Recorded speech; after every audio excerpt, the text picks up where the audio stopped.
ਸਤਿ ਸ਼੍ਰੀ ਅਕਾਲ ਜੀ, ਮੈਂ ਹਾਂ ਤੁਹਾਡਾ ਹੋਸਟ ਨੀਲ ਭਲਿੰਦਰ ਸਿੰਘ। ਦਰਸ਼ਕੋ, ਪੰਜਾਬ ਦੇ ਕਿਸਾਨ ਪੂਰੇ ਦੇਸ਼ ਨੂੰ ਅਗਵਾਈ ਦੇ ਰਹੇ ਨੇ ਇੱਕ ਐਸੇ ਕੰਮ ਵਾਸਤੇ ਜਿਹੜਾ ਕੰਮ ਤੁਹਾਡੀ ਰੋਟੀ ਨਾਲ ਜੁੜਿਆ ਹੋਇਆ ਹੈ।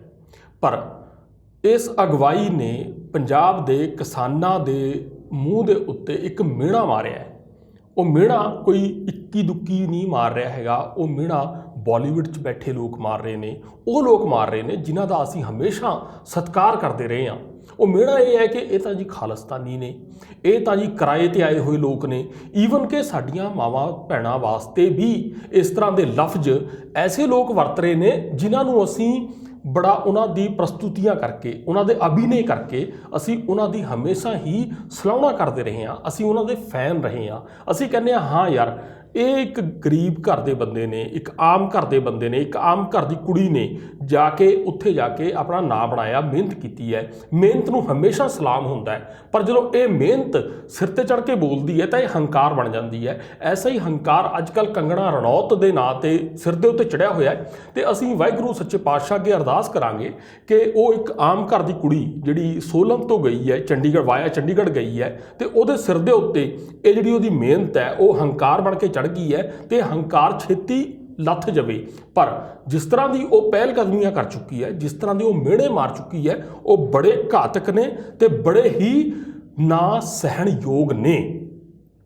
ਇਸ ਮੁੱਦੇ ਦੇ ਉੱਤੇ ਆਪਾਂ ਇੱਕ ਐਸੀ ਹੀ ਲੜਕੀ ਨਾਲ ਗੱਲ ਕਰਨ ਜਾ ਰਹੇ ਹਾਂ ਜਿਸ ਨੇ ਆਮ ਜ਼ਿੰਦਗੀ 'ਚੋਂ ਆਪਣਾ ਸਫ਼ਰ ਸ਼ੁਰੂ ਕੀਤਾ ਹੈ ਅਤੇ ਸ਼ੋਹਰਤ ਹਾਸਲ ਕੀਤੀ ਹੈ।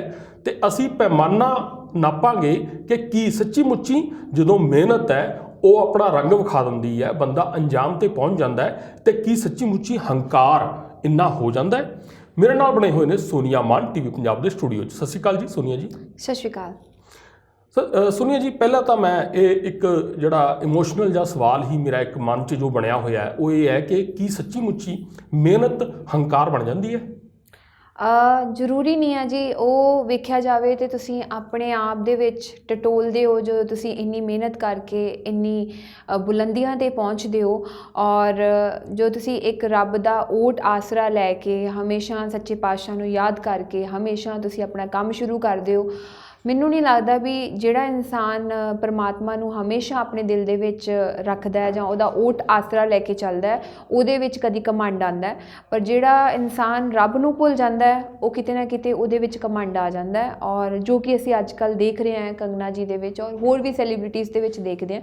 ਪਰ ਜਿਹੜੀ ਜਿਸ ਤਰੀਕੇ ਦਾ ਉਹ ਲੈਂਗੁਏਜ ਯੂਜ਼ ਕਰ ਰਹੇ ਨੇ ਔਰ ਜਿਸ ਤਰੀਕੇ ਦਾ ਡਿਸਰਿਸਪੈਕਟਿੰਗ ਵਰਡ ਯੂਜ਼ ਕਰ ਰਹੇ ਨੇ ਸਾਡੇ ਪੰਜਾਬ ਦੀ ਸਾਡੇ ਬਜ਼ੁਰਗਾਂ ਵਾਸਤੇ, ਔਰ ਜੋ ਕਿ ਉਹਨਾਂ ਨੂੰ ਲੱਗਦਾ ਹੈ ਕਿ ਹਮੇਸ਼ਾ ਹਰ ਕੋਈ ਵਿਕਾਊ ਹੋ ਸਕਦਾ ਹੈ। ਔਰ ਮੈਨੂੰ ਲੱਗਦਾ ਹੈ ਵੀ ਇਹ ਤੁਹਾਡਾ ਬੈਕਗਰਾਊਂਡ ਡਿਪਿਕਟ ਕਰਦਾ ਵੀ ਤੁਸੀਂ ਕਿਸ ਬੈਕਗਰਾਊਂਡ ਨੂੰ ਬਿਲੋਂਗ ਕਰਦੇ ਹੋ ਔਰ ਤੁਸੀਂ ਸ਼ੁਰੂਆਤ ਤੋਂ ਲੈ ਕੇ ਹੁਣ ਤੱਕ ਕਿਹੋ ਜਿਹਾ ਆਪਣਾ ਆਲਾ ਦੁਆਲਾ ਦੇਖਿਆ ਹੈ। ਤੁਸੀਂ ਵਿਕਾਊ ਲੋਕੀ ਦੇਖੇ ਹੈ ਔਰ ਤੁਸੀਂ ਨਾ ਵਿਕਾਊ ਲੋਕੀ ਦੇਖੇ ਹੈ। ਮੈਨੂੰ ਲੱਗਦਾ ਹੈ ਕਿ ਕੰਗਨਾ ਜੀ ਨੇ ਅੱਜ ਤੱਕ ਆਪਣੀ ਜ਼ਿੰਦਗੀ ਦੇ ਵਿੱਚ ਵਿਕਾਊ ਲੋਕੀ ਹੀ ਦੇਖੇ ਹੋਣਗੇ ਜਾਂ ਉਹਨਾਂ ਨੇ ਖੁਦ ਦਾ ਵੀ ਇਹੋ ਜਿਹਾ ਕੁਛ ਐਕਸਪੀਰੀਅੰਸ ਕੀਤਾ ਹੋਊਗਾ, ਇਸ ਕਰਕੇ ਉਹਨਾਂ ਨੂੰ ਇਹੋ ਜਿਹੀਆਂ ਗੱਲਾਂ ਸੱਚੀਆਂ ਲੱਗਦੀਆਂ ਨੇ ਔਰ ਇਹੋ ਜਿਹੀਆਂ ਗੱਲਾਂ ਉਹ ਕਰਨੀਆਂ ਚੰਗੀਆਂ ਸਮਝਦੇ ਨੇ। ਸੋਨੀਆ, ਤੁਸੀਂ ਪੁਰਾਣੇ ਦੋਸਤ ਵੀ ਹੋ, ਪਰ ਮੇਰਾ ਬੈਕਗਰਾਊਂਡ ਇੱਕ ਬੜੇ ਹੀ ਸੀਰੀਅਸ ਸਿੰਸੀਅਰ ਜਰਨਲਿਜ਼ਮ ਵਾਲਾ ਰਿਹਾ ਹੈ।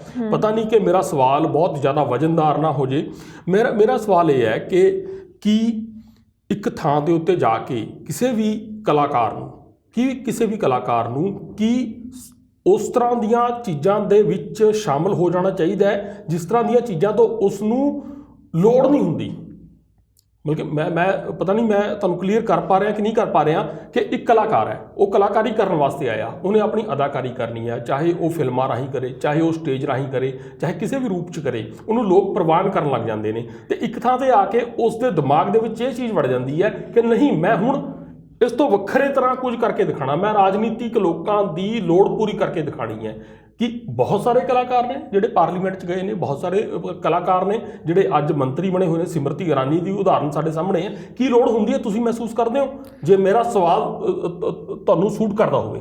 ਵੇਖੋ ਜੀ, ਜਦੋਂ ਵੀ ਕੋਈ ਵੀ ਇਨਸਾਨ ਪੋਲੀਟੀਕਲ ਜਾਂ ਪੋਲੀਟਿਕਸ ਦੇ ਵਿੱਚ ਆਉਂਦਾ ਆ, politics itself is a local name so basically ਆਪਾਂ ਜੇ ਪੋਲੀਟਿਕਸ 'ਚ ਆਉਂਦੇ ਹਾਂ ਤੇ ਆਪਣੀ ਸੁਸਾਇਟੀ ਦਾ ਸੁਧਾਰ ਕਰਨ ਵਾਸਤੇ ਆਉਂਦੇ ਹਾਂ। ਜੇ ਤੁਹਾਡੇ ਅੰਦਰ ਇੱਕ ਲੋਕ ਸੇਵਾ ਦੀ ਭਾਵਨਾ ਆ, ਜੇ ਤੁਸੀਂ ਸੋਸ਼ਲ ਵਰਕ ਕਰਨਾ ਚਾਹੁੰਦੇ ਹੋ, ਜੇ ਤੁਹਾਨੂੰ ਲੱਗਦਾ ਆ ਕਿ ਤੁਸੀਂ ਐਕਟਿੰਗ ਕਰ ਚੁੱਕੇ ਹੋ ਔਰ ਤੁਸੀਂ ਇੱਕ ਯੂਥ ਆਈਕਨ ਹੋ ਔਰ ਤੁਸੀਂ ਇੱਕ ਸੁਸਾਇਟੀ ਨੂੰ ਚੰਗੀ ਸੀਖ ਦੇ ਸਕਦੇ ਹੋ ਔਰ ਤੁਹਾਨੂੰ ਲੱਗਦਾ ਹੈ ਵੀ ਇਹ ਸਾਰੀਆਂ ਚੀਜ਼ਾਂ ਜੋ ਨਹੀਂ ਚੰਗੀਆਂ ਵੀ ਹੋ ਰਹੀਆਂ, ਕਈ ਰਾਈਟਸ ਚੰਗੇ ਨਹੀਂ ਹੋ ਰਹੇ ਜਾਂ ਕੋਈ ਪਾਰਟੀ ਨਹੀਂ ਚੰਗਾ ਕਰ ਰਹੀ ਔਰ ਤੁਸੀਂ ਉਹਨੂੰ ਬਿਹਤਰ ਬਣਾ ਸਕਦੇ ਹੋ ਆਪਣੀ ਸੁਸਾਇਟੀ ਨੂੰ ਆਪਣੀ ਚੰਗੀ ਸੀਖ ਦੇ ਕੇ, ਫਿਰ ਮੈਨੂੰ ਲੱਗਦਾ ਵੀ ਹਾਂ ਜਿਹਦੇ ਵਿੱਚ ਲੋਕ ਸੇਵਾ ਦੀ ਭਾਵਨਾ ਹੈ ਸੱਚੇ ਦਿਲੋਂ, ਸੱਚੇ ਪਾਤਸ਼ਾਹ ਨੂੰ ਮੰਨ ਕੇ, ਉਸ ਇਨਸਾਨ ਨੂੰ ਪੋਲੀਟਿਕਸ ਦੇ ਵਿੱਚ ਆਉਣਾ ਚਾਹੀਦਾ ਹੈ, ਨਾ ਕਿ ਇੱਕ ਪੋਲੀਟਿਕਸ ਦੇ ਵਿੱਚ ਕਿਸੇ ਹੋਰ ਇੱਕ ਹੋਰ ਮੈਂ ਕਹਿਣਾ ਚਾਹੁੰਦੀ ਵੀ ਕੁਛ ਗਲਤ ਏਜੰਡਾ ਲੈ ਕੇ ਆਉਣਾ ਚਾਹੀਦਾ ਆ। ਜੇ ਤੁਸੀਂ ਕੁਛ ਕਰਨਾ ਚਾਹੁੰਦੇ ਹੋ ਸੁਸਾਇਟੀ ਵਾਸਤੇ ਤੇ ਫਿਰ ਇੱਕ ਚੰਗੀ ਸੋਚ ਰੱਖ ਕੇ ਆਉਣਾ ਚਾਹੀਦਾ ਹੈ। ਕੰਗਣਾ ਜੋ ਕਰ ਰਹੇ ਨੇ, ਜੋ ਉਹਨਾਂ ਨੇ ਬੋਲਿਆ ਹੈ, ਉਹਦਾ ਜਵਾਬ ਜੇਕਰ ਅਸੀਂ ਇੱਕ ਪੰਜਾਬ ਦੀ ਧੀ ਤੋਂ ਲੈਣਾ ਚਾਹੀਏ ਤਾਂ ਉਹ ਕਿਹੜੇ ਸ਼ਬਦਾਂ 'ਚ ਹੋਏਗਾ? ਦੇਖੋ ਜੀ, ਸਾਡੀ ਲੈਂਗੁਏਜ ਜਿਹੜੀ ਹੈ ਜਿਸ ਤਰੀਕੇ ਨਾਲ ਕੰਗਨਾ ਜੀ ਨੇ ਇਸਤੇਮਾਲ ਕੀਤੀ ਸਾਡੇ ਬਜ਼ੁਰਗਾਂ ਵਾਸਤੇ, ਅਸੀਂ ਤੇ ਇਸ ਵਿੱਚ ਵੀ ਸ਼ਰਮ ਮਹਿਸੂਸ ਕਰਾਂਗੇ ਕਿ ਆਪਾਂ ਇਹ ਜਿਹੀ ਘਟੀਆ ਲੈਂਗੁਏਜ ਉਹਦੇ ਵਾਸਤੇ ਯੂਜ਼ ਕਰ ਸਕੀਏ, ਕਿਉਂਕਿ ਇਹ ਸਾਡੇ ਸੰਸਕਾਰ ਨਹੀਂ ਗੇ। ਜਿਸ ਫੈਮਿਲੀ ਬੈਕਗਰਾਊਂਡ ਨੂੰ ਅਸੀਂ ਬਿਲੋਂਗ ਕਰਦੇ ਹਾਂ, ਅਸੀਂ ਉਸ ਵਾਸਤੇ ਇਹ ਜਿਹੇ ਅਲਫਾਜ਼ ਯੂਜ਼ ਨਹੀਂ ਕਰ ਸਕਦੇ। ਬਟ ਮੈਂ ਇਹ ਜ਼ਰੂਰ ਕਹੂੰਗੀ ਕਿ ਉਹਨਾਂ ਨੂੰ ਜੋ ਵੀ ਉਹ ਬੋਲਦੇ ਨੇ ਉਹਨਾਂ ਨੂੰ ਸੋਚ ਸਮਝ ਕੇ ਬੋਲਣਾ ਚਾਹੀਦਾ ਆ। ਉਹਨਾਂ ਨੂੰ ਸਾਰਿਆਂ ਦੀ ਰਿਸਪੈਕਟ ਕਰਨੀ ਚਾਹੀਦੀ ਆ, ਸਾਰਿਆਂ ਦੇ ਰਿਲੀਜਨ ਦੀ ਰਿਸਪੈਕਟ ਕਰਨੀ ਚਾਹੀਦੀ ਆ ਔਰ ਕਿਸੇ ਵੀ ਚੀਜ਼ ਨੂੰ ਬੋਲਣ ਤੋਂ ਪਹਿਲਾਂ ਉਹਨੂੰ ਡੀਪਲੀ ਸਟੱਡੀ ਕਰਨਾ ਚਾਹੀਦਾ ਵੀ ਉਹ ਕਿਸ ਬਾਰੇ ਬੋਲ ਰਹੇ ਨੇ ਔਰ ਕਿਸੇ ਵੀ ਪੋਲੀਟੀਕਲ ਪਾਰਟੀ ਦਾ ਇੱਕ ਪਾਤਰ ਬਣ ਕੇ ਨਹੀਂ ਰਹਿ ਜਾਣਾ ਚਾਹੀਦਾ ਕਿ ਕੋਈ ਵੀ ਪਾਰਟੀ ਨੂੰ ਤੁਸੀਂ ਸਪੋਰਟ ਕਰ ਰਹੇ ਹੋ ਤਾਂ ਤੁਸੀਂ ਅੱਖਾਂ ਬੰਦ ਕਰਕੇ ਸਪੋਰਟ ਕਰੋ, ਜਾਂ ਕੋਈ ਵੀ ਪੋਲੀਟੀਕਲ ਪਾਰਟੀ ਤੁਹਾਨੂੰ ਕੋਈ ਵੀ ਏਜੰਡਾ ਦੇ ਰਹੀ ਹੈ ਔਰ ਪੈਸੇ ਦੇ ਵਿੱਚ ਇੰਨੇ ਅੱਖਾਂ ਦੇ ਵਿੱਚ ਇੰਨੇ ਅੰਧੇ ਨਹੀਂ ਹੋ ਜਾਣਾ ਚਾਹੀਦਾ ਪੈਸੇ ਪਿੱਛੇ ਜਾਂ ਕਿਸੇ ਪੋਲੀਟੀਕਲ ਕਾਰਪੋਰੇਟ ਕੰਪਨੀਜ਼ ਦੇ ਪਿੱਛੇ ਕਿ ਤੁਹਾਨੂੰ ਤੁਹਾਡੇ ਬੈਂਕ 'ਚ ਪੈਸਾ ਆ ਰਿਹਾ ਤੇ ਤੁਸੀਂ ਕਿਸੇ ਦੀ ਵੀ ਡਿਸਰਿਸਪੈਕਟ ਕਰੋ ਜਾਂ ਕਿਸੇ ਨੂੰ ਵੀ ਪਾਵਰਫੁਲ ਬੰਦੇ ਨੂੰ ਸਪੋਰਟ ਕਰਨ ਵਾਸਤੇ ਤੁਸੀਂ ਉਹਦਾ ਓਟ ਆਸਰਾ ਲੈ ਕੇ ਤੁਸੀਂ ਕਿਸੇ ਨੂੰ ਵੀ ਗਲਤ ਕਹੋ। ਇਹ ਬਹੁਤ ਹੀ ਗਲਤ ਗੱਲ ਹੈ। ਇਸ ਵਾਸਤੇ ਮੈਂ ਇਹੀ ਕਹਿਣਾ ਚਾਹੂੰਗੀ ਕਿ ਉਹਨਾਂ ਨੂੰ ਇਹ ਜਿਹੇ ਅਲਫਾਜ਼ ਯੂਜ਼ ਨਹੀਂ ਕਰਨੇ ਚਾਹੀਦੇ। ਦੋਸਤੋ, ਅਸੀਂ ਸੋਨੀਆ ਮਾਨ ਨਾਲ ਗੱਲ ਕਰ ਰਹੇ ਹਾਂ। ਸੋਨੀਆ, ਮੇਰਾ ਦੁਬਾਰਾ ਫਿਰ ਤੁਹਾਨੂੰ ਰੈਫਰੈਂਸ ਇਹ ਹੈ ਕਿ ਜ਼ਰੂਰ ਜੇਕਰ ਤੁਸੀਂ ਸੂਟੇਬਲ ਲੱਗਿਆ ਤਾਂ ਤੁਸੀਂ ਜ਼ਰੂਰ ਜਵਾਬ ਦਿਓ, ਜੇਕਰ ਤੁਹਾਨੂੰ ਸੂਟੇਬਲ ਲੱਗਿਆ ਤੁਸੀਂ ਜਵਾਬ ਦੇਣ ਤੋਂ ਨਾ ਕਰ ਸਕਦੇ ਹੋ। ਕੰਗਣਾ ਦੀ ਜਿਹੜੀ ਬੜੀ ਪ੍ਰਸ਼ੰਸਾ ਹੋਈ, ਬੜੀ ਸਲਾਹੁਣਾ ਹੋਈ ਕਿ ਜਦੋਂ ਸੁਸ਼ਾਂਤ ਸਿੰਘ ਰਾਜਪੂਤ ਦੇ ਮਾਮਲੇ ਦੇ ਵਿੱਚ ਉਹਨੇ ਬੇਬਾਕ ਹੋ ਕੇ ਮੁੰਬਈ ਦੀ ਉੜਤਾ ਮੁੰਬਈ, ਉਹਨੇ ਉੜਤਾ ਬੰਬੇ, ਉੜਤਾ ਪੰਜਾਬ ਉਹਨਾਂ ਨੇ ਕਿਹਾ ਸੀ, ਅਸੀਂ ਕੰਗਣਾ ਨੇ ਉੜਤਾ ਬੰਬੇ ਬੇਨਕਾਬ ਕੀਤਾ। ਕੰਗਣਾ ਨੂੰ ਅਸੀਂ ਉਸ ਵਾਸਤੇ ਸ਼ਾਬਾਸ਼ੀ ਦਿੰਦੇ ਆ। ਸਾਨੂੰ ਚੰਗਾ ਲੱਗਿਆ ਕਿ ਫਿਲਮ ਇੰਡਸਟਰੀ 'ਚੋਂ ਹੀ ਉੱਠ ਕੇ ਇੱਕ ਕੁੜੀ ਨੇ ਉੱਠ ਕੇ ਤੇ ਉਹ ਅੰਦਰਲੀ ਗਵਾਹ ਬਣ ਕੇ, ਅੰਦਰਲਾ ਗਵਾਹ ਬਹੁਤ ਇੰਪੋਰਟੈਂਟ ਹੁੰਦਾ ਹੈ ਕਿ ਸੁਸ਼ਾਂਤ ਸਿੰਘ ਰਾਜਪੂਤ ਦੀ ਆਤਮ ਹੱਤਿਆ ਕਹਿ ਲਓ ਜਾਂ ਸੋ ਕਾਲਡ ਮਰਡਰ ਕਹਿ ਲਓ, ਉਹ ਉਸ ਤਰ੍ਹਾਂ ਦਾ ਮੁੱਦਾ ਤੇ ਜੋ ਇਸ ਵਕਤ ਕਿਰਸਾਨੀ ਦਾ ਮੁੱਦਾ ਹੈ, ਕੀ ਇਹ ਬਰਾਬਰ ਲੱਗਦੇ ਨੇ? ਕਿ ਕੰਗਣਾ ਮਿਸ ਰਿਲੇਟ ਕਰ ਰਹੀ ਹੈ, ਇਰਰਿਲੇਟ ਕਰ ਰਹੀ ਹੈ ਉਹਨਾਂ ਚੀਜ਼ਾਂ ਨੂੰ? ਮਤਲਬ ਕਿ ਕੰਗਣਾ ਨੂੰ ਸਮਝ ਨਹੀਂ ਆ ਰਿਹਾ ਕਿ ਉੱਥੇ ਠੀਕ ਹੈ ਬੱਲੇ ਬੱਲੇ ਹੋ ਗਈ ਹੈ, ਪਰ ਇਹ ਕੁਝ ਹੋਰ ਚੀਜ਼ ਹੈ, ਉਹ ਬਹੁਤ ਥੱਲੇ ਦੀ ਚੀਜ਼ ਸੀ। ਵੇਖੋ ਜੀ, ਕੰਗਨਾ ਜੀ ਨੂੰ ਇਹ ਗੱਲ ਸੋਚਣੀ ਚਾਹੀਦੀ ਹੈ ਵੀ ਜਿਹੜੇ ਖੇਤਰ ਦਾ ਉਹਨਾਂ ਨੂੰ ਐਕਸਪੀਰੀਅੰਸ ਨਹੀਂ ਹੈਗਾ, ਜਿੱਥੋਂ ਉਹ ਬਿਲੋਂਗ ਨਹੀਂ ਕਰਦੇ ਕਿਸਾਨੀ ਖੇਤਰ ਦੇ ਬਾਰੇ, ਉਹਨਾਂ ਨੂੰ ਉਸ ਦੇ ਬਾਰੇ ਆਪਣੇ ਵਿਚਾਰਾਂ ਦੇ ਵਿੱਚ ਕੋਈ ਟਿੱਪਣੀ ਨਹੀਂ ਕਰਨੀ ਚਾਹੀਦੀ। ਔਰ ਬਾਕੀ ਗੱਲ ਰਹਿ ਗਈ ਉਹਨਾਂ ਨੇ, ਜੇ ਤੁਸੀਂ ਉਹਨਾਂ ਨੇ ਬਾਲੀਵੁੱਡ ਬਾਰੇ ਗੱਲ ਕੀਤੀ ਹੈ, ਉਹ ਵੀ ਇੱਕ ਬਾਲੀਵੁੱਡ ਦੇ ਵਿੱਚੋਂ ਨਿਕਲ ਕੇ ਉਹਨਾਂ ਨੇ ਮੁਕਾਮ ਹਾਸਿਲ ਕੀਤਾ ਹੈ। ਤੁਸੀਂ ਕਿਸੇ ਵੀ ਥਾਲੀ ਦੇ ਵਿੱਚ ਖਾਓ, ਉਹਦੇ ਵਿੱਚ ਛੇਦ ਨਾ ਕਰੋ। ਠੀਕ ਹੈ, ਬੁਰਾਈਆਂ ਹਰ ਕਿਤੇ ਹੁੰਦੀਆਂ ਨੇ, ਬੁਰਾਈਆਂ ਸਾਡੀ ਆਮ ਸੁਸਾਇਟੀ ਦੇ ਵਿੱਚ ਵੀ ਹੁੰਦੀਆਂ ਨੇ, ਅਸੀਂ ਡਾਕਟਰੀ ਪ੍ਰੋਫੈਸ਼ਨ 'ਚ ਜਾਂਦੇ ਹਾਂ ਉੱਥੇ ਵੀ ਹੁੰਦੀਆਂ ਹੋਣਗੀਆਂ। ਜ਼ਰੂਰੀ ਨਹੀਂ ਹੈ ਕਿ ਫਿਲਮ ਇੰਡਸਟਰੀ ਦੇ ਵਿੱਚ ਹੀ ਐਕਸਪਲੋਇਟੇਸ਼ਨ ਹੁੰਦੀ ਹੈ। ਇਹ ਤਾਂ ਤੁਸੀਂ ਰੇਪ ਕੇਸਿਸ ਵੀ ਦੇਖਦੇ ਹੋ, ਆਮ ਜ਼ਿੰਦਗੀ ਦੇ ਵਿੱਚ ਰੇਪ ਕੇਸਿਸ ਹੁੰਦੇ ਨੇ, ਯੂਪੀ ਦੇ ਵਿੱਚ ਹੁੰਦੇ ਨੇ, ਦਿੱਲੀ ਦੇ ਵਿੱਚ ਹੁੰਦੇ ਨੇ। ਸੋ ਇਹ ਸਾਡੀ ਆਮ ਜ਼ਿੰਦਗੀ ਜਿਹੜੀ ਚੱਲਦੀ ਹੈ, ਪੰਜੇ ਉਂਗਲਾਂ ਇੱਕ ਬਰਾਬਰ ਨਹੀਂ ਹੁੰਦੀਆਂ। ਤੁਸੀਂ ਇਹ ਜਿਹੀ ਨੈਗੇਟਿਵਿਟੀ ਹਰ ਕਿਤੇ, ਜਿੱਥੇ ਪੋਜ਼ੀਟਿਵਿਟੀ ਹੁੰਦੀ ਹੈ ਉੱਥੇ ਨੈਗੇਟਿਵਿਟੀ ਵੀ ਹੁੰਦੀ ਹੈ। ਇਹ ਤੁਹਾਡੇ ਤੇ ਆਪ ਦੇ ਉੱਤੇ ਡਿਪੈਂਡ ਕਰਦਾ ਹੈ ਵੀ ਤੁਸੀਂ ਅਗਲੇ ਬੰਦੇ ਨੂੰ ਕਿਸ ਤਰੀਕੇ ਦੇ ਨਾਲ ਜਵਾਬ ਦੇਣਾ ਹੈ। ਕੋਈ ਜ਼ਬਰਦਸਤੀ ਤੁਹਾਡੇ ਨਾਲ ਕਰ ਨਹੀਂ ਸਕਦਾ, ਠੀਕ ਹੈ? ਤੁਸੀਂ ਆਪ ਇੰਡੀਪੈਂਡੈਂਟ ਹੋ।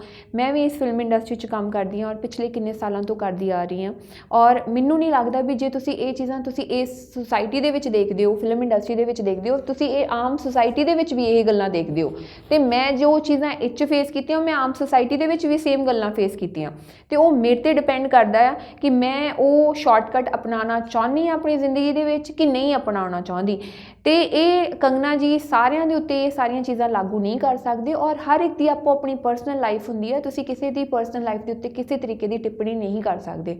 ਇਸ ਕਰਕੇ ਜੇ ਉਹਨਾਂ ਨੇ ਇਹ ਖੁੱਲ੍ਹੇ ਆਮ ਸ਼ਰੇਆਮ ਬਾਲੀਵੁੱਡ ਬਾਰੇ ਜੋ ਵੀ ਗੱਲਾਂ ਕਹੀਆਂ ਹਨ, ਅਤੇ ਉਹਨਾਂ ਨੂੰ ਇਹ ਵੇਖਣਾ ਚਾਹੀਦਾ ਕਿ ਆਪਾਂ ਆਮ ਜ਼ਿੰਦਗੀ ਦੇ ਵਿੱਚ ਵੀ ਵਿਚਰਦੇ ਹਾਂ, ਉੱਥੇ ਵੀ ਇਹ ਸਾਰੀਆਂ ਗੱਲਾਂ ਹੁੰਦੀਆਂ ਹੈ। ਇਸ ਕਰਕੇ ਤੁਸੀਂ ਕਿਸੇ ਵੀ ਚੀਜ਼ ਨੂੰ ਬਾਲੀਵੁੱਡ ਹਾਈਲਾਈਟ ਇਸ ਕਰਕੇ ਹੋ ਜਾਂਦਾ ਕਿਉਂਕਿ ਮੀਡੀਆ ਦੀ ਹਮੇਸ਼ਾ ਨਜ਼ਰ ਰਹਿੰਦੀ ਹੈ ਐਕਟਰਸ ਦੇ ਉੱਤੇ ਔਰ ਸੋਸ਼ਲ ਪਲੇਟਫਾਰਮ ਦੇ ਉੱਤੇ, ਇਸ ਕਰਕੇ ਉਹ ਜ਼ਿਆਦੀਆਂ ਚੀਜ਼ਾਂ ਹਾਈਲਾਈਟ ਹੁੰਦੀਆਂ। ਸਾਡੀ ਆਮ ਜ਼ਿੰਦਗੀ ਦੀਆਂ ਇੰਨੀਆਂ ਗੱਲਾਂ ਹਾਈਲਾਈਟ ਨਹੀਂ ਹੁੰਦੀਆਂ ਕਿਉਂਕਿ ਅਸੀਂ ਆਮ ਗੱਲਾਂ, ਆਮ ਲੋਕਾਂ ਨੂੰ ਇੰਨਾ ਵੇਖਣਾ, ਉਹਨਾਂ ਬਾਰੇ ਅੱਛਾ ਉਹਨਾਂ ਦੀ ਜ਼ਿੰਦਗੀ 'ਚ ਕੀ ਹੋ ਰਿਹਾ ਆਪਾਂ ਜਾਣਨਾ ਪਸੰਦ ਨਹੀਂ ਕਰਦੇ।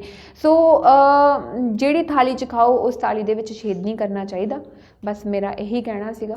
ਤੇ ਦੂਜੀ ਗੱਲ ਮੈਂ ਇਹ ਪੁੱਛਣਾ ਚਾਹਾਂਗਾ, ਤੁਸੀਂ ਹੁਣ ਲਗਾਤਾਰ ਕਿਸਾਨ ਸੰਘਰਸ਼ ਦੇ ਵਿੱਚ ਤੁਸੀਂ ਐਕਟਿਵਲੀ ਰੋਲ ਪਲੇ ਕਰ ਰਹੇ ਹੋ, ਤੁਸੀਂ ਜਾ ਕੇ ਆਏ ਹੋ ਉੱਥੇ, ਤੁਸੀਂ ਕੀ ਮਹਿਸੂਸ ਕੀਤਾ ਹੈ ਕਿ ਕੀ ਜੋ ਜ਼ੀਲ ਇਸ ਵਕਤ ਪੰਜਾਬ ਦੇ ਨੌਜਵਾਨ ਦੀ, ਪੰਜਾਬ ਦੇ ਬਜ਼ੁਰਗ ਦੀ, ਪੰਜਾਬ ਦੀ ਬਜ਼ੁਰਗ ਮਾਤਾਵਾਂ ਦੀ, ਹਰ ਵਰਗ ਦੀ ਦਿਖ ਰਹੀ ਹੈ, ਇਸ ਤੋਂ ਕਿਹੜਾ ਪੰਜਾਬ ਜਿਹੜਾ ਹੈਗਾ ਹੁਣ ਸਾਹਮਣੇ ਆ ਰਿਹਾ?